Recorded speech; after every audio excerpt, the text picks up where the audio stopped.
문성묵 한국국가전략연구원 통일전략센터장, 조한범 통일연구원 선 이명구 의원 앵커. 문재인 대통령은 어제 8.15 경축사에서 비핵화와 평화체 제9축도 이를 기반으로 한 남북경제협력을 강조했습니다. 북미 간에도 협상이 계속 진행되고 있는데요. 문성묵 한국국가전략연구원 통일전략센터장, 조한범 통일연구원 선임연구위원과 앞으로 상황 전망해보겠습니다. 두 분 안녕하십니까? 인터뷰 안녕하십니까? 앵커. 3차 남북 정상회담 날짜를 명확하게 공표하지 않은 채 마무리된 고위급 회담 이후에 문재인 대통령 의 8.15 경축사가 있었고요. 또 북미 간의 판문점에서 만나 협상을 했다는 소식도 전해졌습니다. 센터장님, 비핵화 논의가 교착 상태다 이런 평가가 그동안 있어 왔는데 그렇다면 지금 상황은 뭐라고 평가할 수 있을까요? 어떻게 보십니까? 인터뷰. 교착 상태가 이어지고 있는 가운데 그 교착 상태를 뭔가 풀어보고자 하는 그런 시도와 노력이 지금 진행이 되고 있다.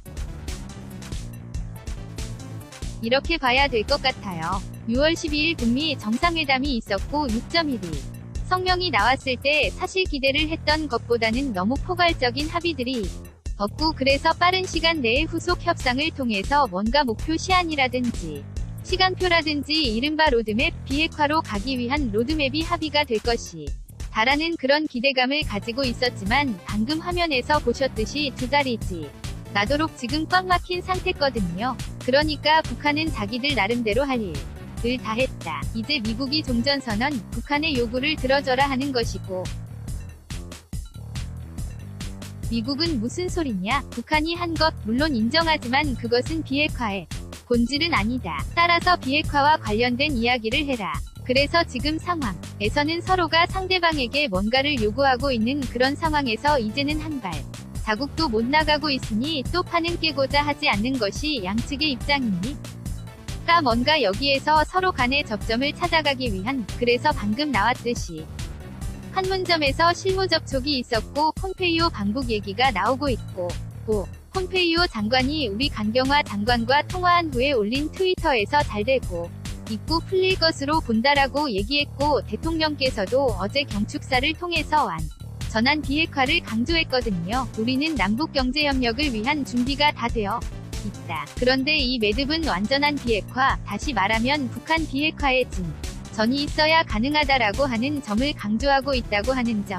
그래서 지금으로서는 낙관도 할 수 없지만 그렇다고 꼭 비관해야 할 그런 상황은 아직은 아닌 것 같아 보입니다. 앵커. 위원님은 지금 상황 어떻게 평가하십니까? 인터뷰. 어차피 디테일의 악마 얘기는 오래 전부터 있었죠. 그러니까 큰 틀의 합의는 됐지만 실제로 이행하는 로드맵 과정에는 많은 난관이 있을 거다 이런 얘기가 있어 왔거든요. 그런데 상황을 정리해보면 북한의 입장에서는 지난해 핵실험, 9월 마지막, 11월 화성 15형 발사 후 마지막 ICBM 발사죠. 그리고 4월 20일 날 새로운 전략 노선을 선택했고, 그 다음에 풍계리 핵실험장 폭파, 서해인공위성 발사장 해체의 시작이 상당히 진척됐습니다. 그리고 유해 송환까지 했기 때문에 일단 종전선언이 자신들이 말하는 초보적인 조치라고 북한이 이미 밝혔거든요. 그걸 해달라는 거고, 미국은 북한이 취한 조치가 성의가 있다는 것은 알지만 그러나 본격적인 비핵화 행동은 아니라고 볼턴 보좌관이 못을 박았거든요.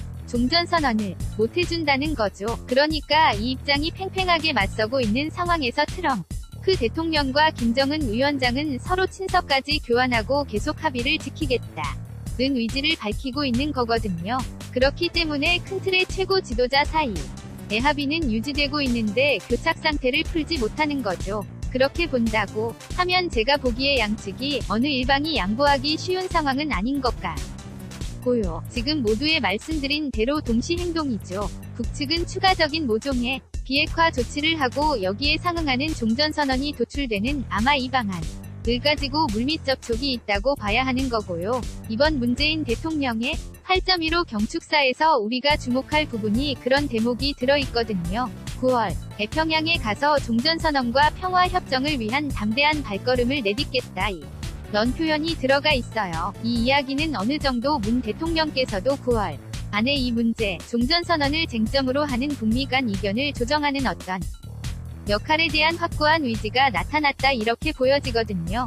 그렇게 본다고. 그러면 교착 국면을 타개할 시점이 됐다. 교착 국면의 피로감이 누적되어 있기 때문에 남북미 모두 그 필요성을 가지고 있고, 다만 해법을 어느 방향으로 추구하느냐, 아마 이 정도가 지금 과제인 것 같습니다. 앵커 그해 법이 어떤 내용이 될지 이게 참 궁금한 상황인데, 아까 센터장님 말씀하신 것처럼 폼페이오 미 국무장관이 북한을 방문할 것이다. 방문할 것으로 보인다. 이런 이야기가 전해지고 있습니다. 그러니까 사실 지난번 북한을 방문했을 때는 빈손으로 돌아왔다. 이런 비판이 일기도 했는데, 그때와 지금이 뭐가 달라졌는지, 상황적으로 뭐가 다른 건지 이것도 참 궁금하거든요. 인터뷰. 사실 상황이 크게 달라진 건 아니죠. 다만 앞서 우리가 얘기했듯이 그동안 밀고 당기기, 다시 말하면 상대방의 양보를 요구하는 그런 팽팽한 기싸움이 지속되고 있는 가운데 이제 뭔가 이걸 풀어야 하는 그런 시점이 점점 다가오는 것이죠. 사실 김정은 위원장도 비핵화라고 하는 것을 빌미로 해서 국제사회의 대북 제재 완화, 그리고 소위 자기들이 말하는 정권과 체제의 안전 보장, 그런 것들을 받아내려고 한 거예요. 그러니까 비핵화의 속도는 최대한 늦추면서 자기들이 원하는 것은 뭔가 받아내려고 하는, 그리고 적어도 구정구 절소위 9월 9일 북한 정권 창립기념일 70주년 이것을 계기로 해서 뭔가 성과를 얻어내려고 그런 시도를 가지고 있었지만 상당히 시간이 지체되고 있는 거거든요. 역시 트럼프 대통령도 11월이라고 하는 정치 일정을 염두에 두고 있는 것이고, 그런데 조만간 또 9월에 유엔 총회도 있고요. 1년의 그런 상황들을 놓고 이제 뭔가 결단을 하고 접점을 찾지 않으면 안 되겠다는 필요들이 서로 맞아떨어져서 지금 실무 차원에서 미 국무부에서도 그런 얘기를 했죠. 다양한 접촉들이 거의 매일 이뤄지고 있다. 아마 의사소통이 이뤄지고 있기는 한데, 문제는 지금 예를 들어서 조만간에 지금 나와 있는 대로 북한에서 핵생산 물질이라든지 핵무기의 목록을 제출하고 거기에 대해서 미국이 북한이 원하는 종전선언에 대한 협상이 이뤄진다. 그렇게 해서 뭔가 대화의 물꼬가 트이고 앞으로 협상의 진전이 있다 하더라도, 사실 폼페이오 장관이나 미국이 늘 강조하는 것이 FFVD. 다시 말하면 완전하고 검증된 비핵화. 이걸 강조하고 있는데, 사실 북한은 꼭 그렇게 간다는 보장이 없어 보여요. 그렇기 때문에 지금 교착 국면을 푸는 그런 과정에서 폼페이오 장관이 방북을 해서 거기서 뭔가 이전보다는 진전된 협의가 이뤄질 것이다라는 기대감은 있으나, 정말 6.12 성명에서 합의한 대로 완전한 비핵화로 과연 갈 수 있겠는가 하는 부분에 대해서는 아직은 저도 개인적으로는 확신이 없는 상황입니다. 앵커 이전의 협상이 잘 안 됐던 그 배경 중 하나가 폼페이오 장관이 이전에 북한을 방문했을 때는 북한 핵탄두의 60에서 70% 정도를 6개월에서 8개월 안에 외부로 반출해라, 이런 요구를 했기 때문이다. 이런 외신 보도도 있었습니다. 이런 제안을 이런 요구를 했을 가능성은 어떻게 보십니까? 인터뷰. 저는 충분히 있다고 보여집니다. 그리고 거기에 대해서 북한이 강도와 같은 주장이다, 이렇게 얘기했지만 실제로는 타협이 가능한 방안입니다. 왜 그러냐면 지금 60 내지 70%의 핵탄두를 반출하라는 것이 북한 입장에서는 사실은 과도한 것처럼 보이지만 중요한 것은 전부가 아니거든요. 그러니까 60에서 70%면 나머지 30 내지 40%는 가지고 있으라는 거거든요. 그러니까 60에서 70%는 북한의 핵주력을 반출하거나 폐기한다고 그러면 나머지는 비핵화 종료 시점까지 가지고 있는 안전판으로 가지고 있는 것을 용인한다 는 얘기거든요. 거꾸로 뒤집어보면. 그러니까 충분히 논의가 됐을 가능성이 있고요. 다만 문제는 그럴 경우에 북한도 확실한, 그러니까 체제 보장과 보상을 60 내지 70% 동시에 받아야 하거든요. 그런데 그 부분에 대해서 아마 이견이 있었던 것 같고, 그러니까 리용호 외무상이 ARF에서 전선언이라는 초보적인 조치 이렇게 말을 한 거죠. 그러니까 북한은 종전선언을 체제 보장의 입구로 생각하는 거고, 미국의 입장에서는 자신들이 제시했던 실질적인 비핵화의 의지가 지금 의심되는 상황이 충돌되는 것으로 볼 수 있어요. 그렇기 때문에 제가 보기에는 60 내지 70%는 전혀 근거 없는 낭설은 아닌 것 같고요. 실제로 비핵화 프로세스가 진행된다고 합의된다 하더라도 아마 북한은 마지막까지 기본적인 핵능력은 유지하려고 할 거예요. 그렇기 때문에 60에서 70%라는 이야기는 제가 보기에 전혀 근거 없는 수치는 아니다. 다만 그것을 둘러싸고 주고받는 절차나 시간표나 범위나 이런 부분에서 이견이 있었던 것 같다고 보고 있습니다. 앵커 충분히 가능해보. 이는 제안인 것으로 보인다. 이렇게 설명해 주셨는데, 그런데 지금 나오는 얘기는 지금은 북한과 미국 사이에 이제 북한의 핵 관련 리스트와 그리고 종전선언을 교환할 가능성에 대해서 언급되고 있습니다. 그렇다면 이전 상황에서는 좀 완화된 게 아닌가 이런 생각이 들기도 하는데 어떻게 보십니까? 물음표. 인터뷰. 그렇죠. 그러니까 지금 폼페이오 장관이 그동안 북미 간협상 과정에서 북한이 가지고 있는 핵무기의 60에서 70%를 해외로 반출해라. 또 그런 얘기들이 오갔고, 그것이 북한으로서도 수용할 만하다면 지금 오는 것은 반출이 아니라 그동안 생산했던 목록, 설비나 무기의 수량, 그런 것들을 지금 목록을 제출하라는 거 아닙니까? 신고를 하라는 거죠.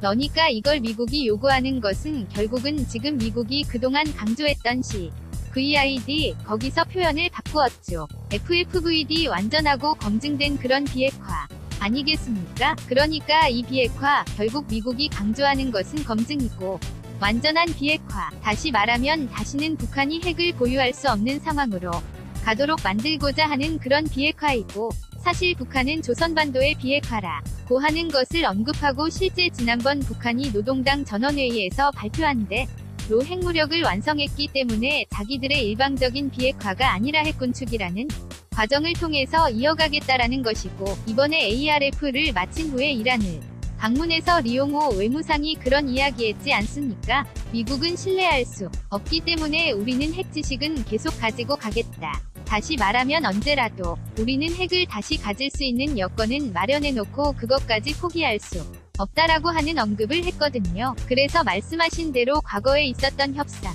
보다 조건이라든지 수준이 낮아졌을지 모르지만 지금 얘기되는 것은 우리 해 리스 대사도 그런 얘기를 했지만 북한이 그런 신고를 하게 된다면 비핵화의 위지를 이전보다 진전된 모습을 보이는 것이고, 그렇다면 그것을 통해서 북한의 비핵화 위지를 어느 정도 볼 수 있기 때문에 그걸 계기로 해서 북한이 원하는 종전선언 협상으로 들어갈 수 있다는 것인데, 이것이 정말 이번 9월달 또는 그 어간의 종전선언이 된다라고 단정하기는 아직은 이르다고 볼 수 있죠. 앵커 일단은 거기까지 가는 하나의 과정을 시작한 것으로 보인다, 이런 말씀으로 이해가 되나요? 인터뷰. 일단 미국에서 발표한 그런 내용은 그런 것으로 저는 이해가 됩니다. 앵커 위원님, 그러면 이게 만약에 북한에서 리스트가 미국에 전달된다고 했을 때의 리스트 자체를 믿을 것이냐, 이것도 검증해야 하는 것 아니냐, 이런 요구도 있을 수 있을 것 같은데요. 인터뷰. 그러니까 바로 그 신고가 민감한 부분이에요. 목록만 제출한다고 해서 바로 종전선언이 나올 수는 없죠. 왜냐하면 목록을 제출하면 미국이 가지고 있는 한국도 정보가 있습니다마는 파악하고 있는 목록하고 비교가 가능합니다. 일단 그러면 북한이 과연 진정성 있는, 신뢰성 있는 비핵화 조치를 할지 진정성을 확인할 수 있게 되고요. 두 번째는 그 목록을 바탕으로 해서 요구를 할 수 있게 되어 있습니다. 의심적인 장소들을 제시할 수 있게 되는 거죠. 그러니까 그냥 간단하게 목록만 제출하는 문제가 아니고 실질적인 비핵화로 들어가는 첫 단추가 되는 겁니다. 그러니까 이 부분이 상당히 민감한 부분이고, 그렇기 때문에 북한은 가급적이면 목록을 제출하기 전에 종전선언이라고 하는 불가역적인 체제 보장은 받고 싶은 거죠. 그렇기 때문에 또 하나의 문제는 지금까지 미국의 입장이 비핵화 목록, 그러니까 핵신고 프로그램, 핵 프로그램에 대한 목록을 제출하면 상응하는 조치로 종전선언을 준다고 말한 적은 없어요. 다만 일부에서 이런 얘기는 한 적이 있죠. 핵 프로그램에 대한 신고는 본격적인 비핵화의 첫걸음이 다, 이런 얘기는 한 적이 있어요. 그렇기 때문에 비핵화의 첫 단계로 미국이 물론 인정은 하겠지만 그 즉시 종전선언이 될 것이라는 보장은 현재로서는 없는 거죠. 앵커 지금 생각보다 간단치 않다, 이런 생각이 들기도 하는데, 그렇다면 일부에서는 9월 달에 유엔 총회 때 종전선언이 가능한 게 아니냐, 이런 전망도 나오고 있는데 아까 말씀하신 것처럼 이건 좀 이른 거 아니냐, 이렇게도 얘기할 수 있겠네요. 인터뷰. 유엔 총회가 대략 9월 셋째 주로 본다면 지금으로부터 딱 한 달 정도 남았거든요. 그러면 그 한 달 동안 이를테면 아직은 폼페이오 장관의 방북이 아직 확정된 것도 아니고 말씀하신 대로 지난 7월에 빈손으로 물론 유해 59구의 송환이라는 것은 있었지만 비핵화 측면에서 보면 사실상 빈손이고 오히려 폼페이오 귀에다 대고 강도적인 요구를 하고 있다고 내용을 받고 나왔고 또 미국 내부에서는 무엇을 하고 있는 거냐는 그런 비판이 있기 때문에 폼페이오 장관이 그냥 갈 수 없는 것이고 적어도 북한과 이번 협상을 하면 지난번에 김정은 위원 장 만나지도 못했어요. 그러니까 이번에 갔을 때는 그런 가시적인 확답이라 든지 진전된 조치가 나와야 하는데 그렇다면 그렇게 결정이 돼서 신고 목록을 받는다 하더라도 본격적으로 종전선언이 된다고 하는 것은 현실적으로 9월 중에 이뤄지는 것은 어려울 것이고 아마 대통령께서도 종전선언과 평화, 협정으로 가기 위한 담대한 발걸음을 시작하겠다라고 얘기했고 지금 4.27 판문점 선언에는 금년 중에 65주년인 금년 중에 종전선언 얘기를 하고 있기 때문에 아마 제가 볼 때는 조금 더 시간을 두고 이 문제를 봐야 되지 않을까 하는 생각도 듭니다. 앵커 사실 일부에서는 시진핑 중국 국가 주석이 구전구절 즈음에서 북한을 방문하는 게 아니냐 이런 관측도 나오면서 종전선언 관련해서 발걸음을 재촉하는 것이 아닌가 이런 예측을 했던 이 사실이거든요. 이 부분은 어떻게 봐야 될까요? 인터뷰 지금 문장 관님 판단도 충분히 개연성이 있지만 약간 콜럼버스의 달걀을 깨버리면 상황이 클리어해집니다. 무슨 말씀이냐면 지금 남북미 종전선언, 남북미중 종전 선언 이렇게 얘기하고 있지만 지금 핵심은 북미 종전선언입니다. 남북한은 4.27 판문점 선언에서 사실상 종전선언을 이미 한 거고 그 다음 92년 남북기본합의서에도 종전선언이 들어있거든요. 내용으로. 그러면 사실 남북미 혹은 남북미중이라는 형식에 구애받을 필요 없이 북미가 그냥 종전선언을 해버리면 종전선언은 넘어가버립니다. 왜냐하면 이건 협정을 체결하는 즉 정전협정이라고 하는 법적 체제를 평화협정으로 전환하는 법적인 절차가 아니고 그냥 선언이거든요. 그러니까 북미 종전선언을 신속하게 해버리면 종전선언 단계는 넘어가는 거죠. 그리고 또 하나는 더 빠르게는 김정은 위원장과 트럼프 대통령이 만날 필요 없이 그냥 트럼프 대통령이 이 정도면 우리는 종전선언을 할 준비가 되어 있다. 이제 시기에 맞춰서 형식에 맞춰서 종전선언을 김정은 위원장과 만나서 하겠다. 그러면 사실상 종전선언이 돼버리는 거거든요. 그러니까 만일 북한이 추가적으로 트럼프 대통령과 미국 내 여론을 반전시킬 만한 추가적인 비핵화 행동을 한다고 하면 종전선언이 그렇게 어려운 것은 아니다. 북미 종전선언으로 가버리면 사실 상당히 간결하게 진행될 수도 있는 거죠. 앵커 그러면 일단은 폼페이오 장관의 방북 결과를 지켜봐야 되는 상황이 아닌가 이런 생각이 들기도 하는데 그렇다면 남북 정상회담은 언제 열리는 건가 이것도 많이 궁금하실 것 같아요. 여는 대과로 인터뷰 그렇죠. 지금 말씀하신 대로 종전선언이 굉장히 복잡하게 얽혀있는 것은 뭐냐 하면 말은 이게 법적인 절차는 아니기 때문에 간단한 게 아니냐. 법적인 구속력도 없는데 뭘 그렇게 어려워하느냐 그러는데 그럼에도 불구하고 북한이 종전선언을 그렇게 집착을 하고 받아내려는 또 의도도 있는 거거든요. 그리고 북한, 중국 간 정상회담 3번 했습니다. 3월 이후에 그리고 종전선언과 관련해서 중국은 어떤 형태로든 자기들이 참여해야 겠다는 의지를 강하게 가지고 있는 것 같아요. 그러니까 조 박사님 말씀대로 남북 간에 이미 기본합의서와 4.27 선언이 있었고 한중 간에 미중 간의 수교가 됐기 때문에 별도의 종전선언이라는 절차가 필요 없다라는 점에서는 저도 공감을 합니다마는 당사자들이 그렇게 꼭 생각하지 않고 있다는 데 문제가 있는 것이라고 보고요. 그러면 남북 정상회담 9월 중 평양이 라고 하는 것은 이미 합의를 하고 발표했는데 그러면 구체적인 날짜가 언제야? 그런데 리선권 위원장이 좀 우리가 듣기에 주목되는 발언을 했어요. 날짜가 이미 정해져 있다라고 얘기했는데 글쎄요. 무엇을 염두에 뒀는지 모르겠어요. 그러나 아마 북한이 우리가 어렵다는 것을 뻔히 알면서 우리가 곤란하도록 9월 9일 전후에 하자 이렇게 했다면 그건 안 되는 것이고요.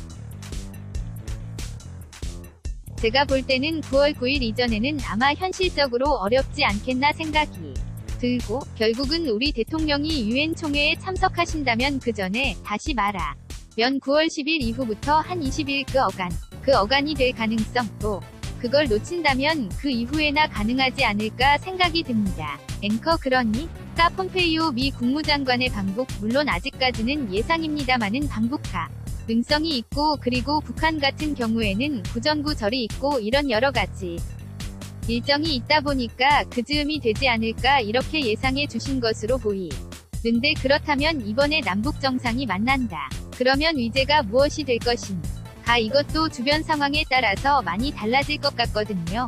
인터뷰 아마 폼페이오 장관의 방북이 이뤄지거나 혹은 거기에서 결정적인 계기가 도출 안 된다면 역시 종전선언과 그 다음 여기에 상응하는 북한의 비핵화 조치를 유도해내는 게 핵심이 될 겁니다. 이미 4.27 판문점 선언에서 남북관계 발전에 대한 기본적인 틀은 잡아놨고요.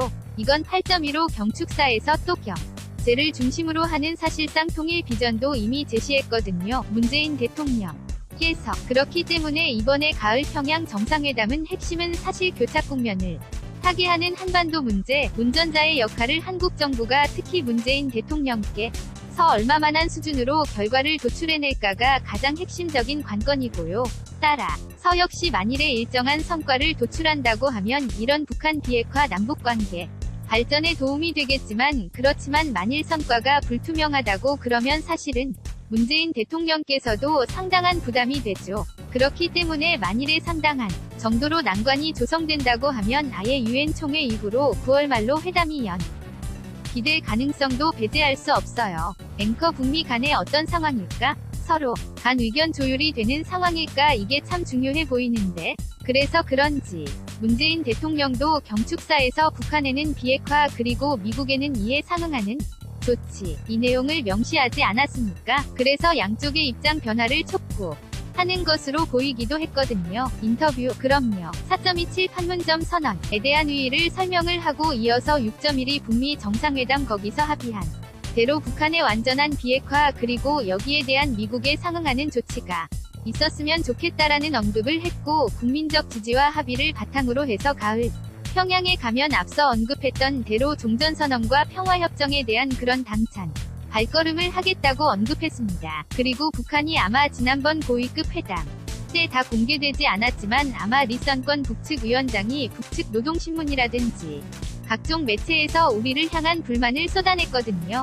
남측은 남북관계 발전 얘기하면서 돈 안 들어가는 일만 하려고 그런데 미국 눈치나 보고 제재에서 발걸음을 떼지 못하고 있다고 얘기하고 있거든요. 그러니까 어제 경축사에서는 문 대통령이 경제 문제, 특히 개성공단 얘기도 했고 금강산 관광 얘기 또 김정은 위원장이 지난번 4.27 정상회담 때 강조했던 철도와 도로 현대화를 위한 착공식을 금년 중에 하겠다. 그리고 이런 남북 경제협력 이 결국 이뤄진다면 170조라고 하는 가시적인 그런 이익도 달성할 수 있다고 얘기했는데 이 얘기는 뭐냐 하면 북측을 향해서는 완전한 비핵화가 이루어지면 평화도 가능하고 그렇다면 지금 내가 얘기한 다시 말하면 문 대통령 이 얘기한 이런 것들도 가능한 것이다. 그러니 북측이 완전한 비핵화를 위한 성실한 조치들을 먼저 취해야 한다. 북한의 성에 있는 조치가 있어야 된다는 것을 강조함으로써 북측을 향한 메시지도 있는 것이고 또 문 대통령에 대해서 미 국무부라든지 미 측에서는 한국이 남북관계 특수성을 강조하면서 제재의 일부 예외 조치를 요구하고 속도를 빨리 내려고 그러는 거 아니냐. 한국은 비핵화보다는 남북관계를 더 중시하는 게 아니냐는 그런 의구심에 대해서 아니다. 비핵화가 이뤄져야 이런 경제협력이 가능하다라고 하는 것을 분명히 이야기한 것이 아닌가라는 생각도 듭니다. 앵커 그러면 지금 북한과 미국에서는 어제 경축사에 대해서 어떻게 보고 있는지 이것도 참 중요할 텐데 반응이 어떻게 전해지고 있습니까? 인터뷰 역시 양측 다 신중한 것 같습니다. 노동신문에서는 사실 오늘이죠. 오늘 보도를 보면 사태의 원인을 미국으로 전가하는 그러면 논조를 띠고 있고요. 그럼에도 불구하고 똑같은 내용을 반복합니다. 제재와 관계 개선은 병행될 수 없다. 이렇게. 그러니까 우회적으로 문 장군님이 말씀하신 한국 정부가 이 상황을 돌파할 수위는 그런 남북관계에 나서라 우회적으로 촉구하는, 그러니까 직접적으로는 반응을 안 하면서 사실은 자신들의 속내를 드러내는, 그러니까 어느 정도 경축사에 대해서 나름대로 배려, 입장을 고려하고 있다고 봐야 하는 거고요. 며칠 기다려봐야 할 것 같습니다. 왜냐하면 북한도 노동신문뿐만 아니라 당국자나 여러 선전 매체로 얘기 나오려면 분석의 시간이 필요하거든요. 그리고 미국도 사실은 그동안 한국 정부가 남북관계 개선에 대해서 의지가 강하다는 점에 대해서 사실 내심 불편한 기색을 때때로 보여왔거든요. 그러나 이번 경축사에 대해서는 말을 아끼는 분위기입니다. 그렇기 때문에 지금 중요한 것은 역시 6.12 싱가포르 정상회담 결렬의 결정적인 위기고, 면에서 문재인 대통령이 오히려 통일각 정상회담을 통해서 물꼬를 텄거든요. 그래서 상당 부분 북미 모두 문재인 대통령의 역할을 내심 기대하는 그런 대목으로 읽혀집니다. 앵커 어제 경축사가 새로운 물꼬가 될지 이것도 펴봐야 할 부분이 아닌가 이런 생각이 들고 있습니다. 알겠습니다. 오늘 말씀 여기까지 듣겠습니다. 두 분 고맙습니다.